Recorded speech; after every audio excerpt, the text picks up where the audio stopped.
It's time to spill the tea about my Amex dispute with Shani Wigs. Let's go. Yes, I'm talking about her again, and rightfully so, because I'm a little pissed right now. So for those of you that don't know, here's some quick and concise context. I bought a $10,343 wig from Shani Wigs back in July. In the 4 months that I had it, it needed to be repaired twice. The first time, Shani took care of it. The second time, she wanted to charge me for shipping and repairs. I kindly told her absolutely not, and I would no longer be doing business with her. I first asked for my money back, which she said no. I then decided to dispute with my credit card company. If you've never filed a dispute with Amex, you know that you have about 200 characters that you can enter into the box when you're first filing the dispute. So I wasn't able to provide much information except that I was given a faulty product, did not live up to the expectations of lasting 5 years because it couldn't even last 5 months. So here's where it gets interesting. This is what Shani had decided to argue that I violated the terms and conditions on. You can pause to read this. Let's go through each one of these bullet points. So Shani's first argument was that I insisted on leaving with the wig that day. I asked Shani, would it be possible to leave with the wig that day? I was relying on her expertise and her judgment as the wig maker to ensure that this wig was 100% up to standards, especially for $10,000. It was up to her as the merchant and the business owner to tell me, no, I am not comfortable with you leaving this wig today. I would rather create you a new one. Did she do that? No. When the transaction proceeded, it showed me that she had faith that this wig was a certain quality and would hold up for the 5 years of expectations. The second point that she made was how satisfied I was with the wig after purchase. This is no secret. I posted about it. The posts are still there. I loved my wig the first month that I had it. I started noticing bald spots in the part after the first month. This is when my initial complaints started to set in. My early praise for the wig was based off of the wig's appearance at the time and its performance at the time. I had no way of predicting the premature balding and the appearance of the wig that would start to happen shortly after. I trusted this product's quality to live up to the lifespan that she states on her website of 5 years.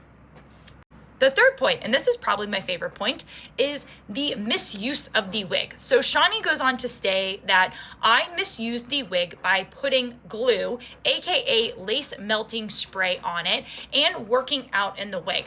So for my wig wearers out there, I just want to know, are you expected to not be able to do any sort of physical activity if you're bald or you have alopecia or you have cancer and you're not expected to do any sort of physical activity or anything outside of sitting in the wig because that's going to violate terms and conditions? I did nothing outside of normal day-to-day activities that a wig wearer is expected to do when I was wearing my wig.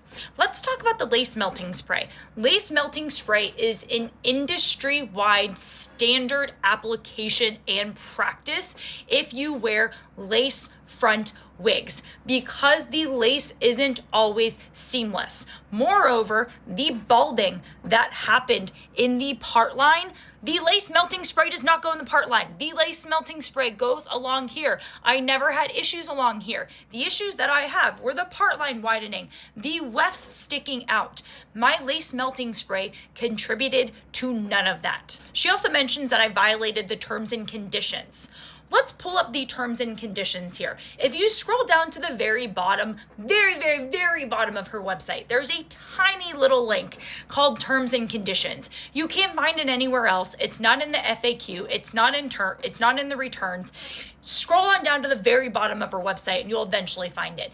If you read through the terms and conditions, it mentions nothing about violating terms and conditions if you use lace melting spray, if you decide to post a TikTok running on a treadmill in the wig.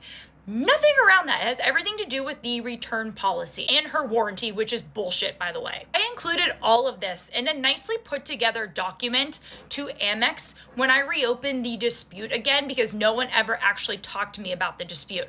I received one call from Amex last Thursday where they left me a voicemail and I didn't pick it up because I was on a work call. I immediately called back 30 minutes later at the number requested. I left a message. No one called me back. I then proceeded to call back 4 more times until today, actually yesterday, and leave more messages because I desperately wanted to talk to someone and they said they needed more information. I received an email last night that my dispute has been reclosed despite me never talking to a single person.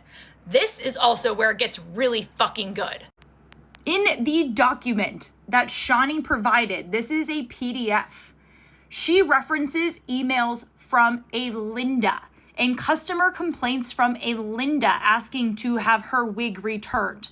So this just shows you that Amex did not do their due diligence in investigating this with Shani Wigs, and that Shani Wigs has so many complaints coming in about how crappy her wigs are that she can't even keep track of the emails and the disputes that she is fighting against. So I went in and I closed my savings account with Amex. I closed my gold card with Amex, and I will no longer be doing business with Amex. Hey, Amex, if you see this, you don't protect the consumer at all. You work with merchants that don't live up to product qualifications or expectations, and quite frankly, you suck. And for the few of you that decide to tell me to move on, I'm gonna keep posting about this bunk ass wig until I make my $10,000 back. So unfollow if you want.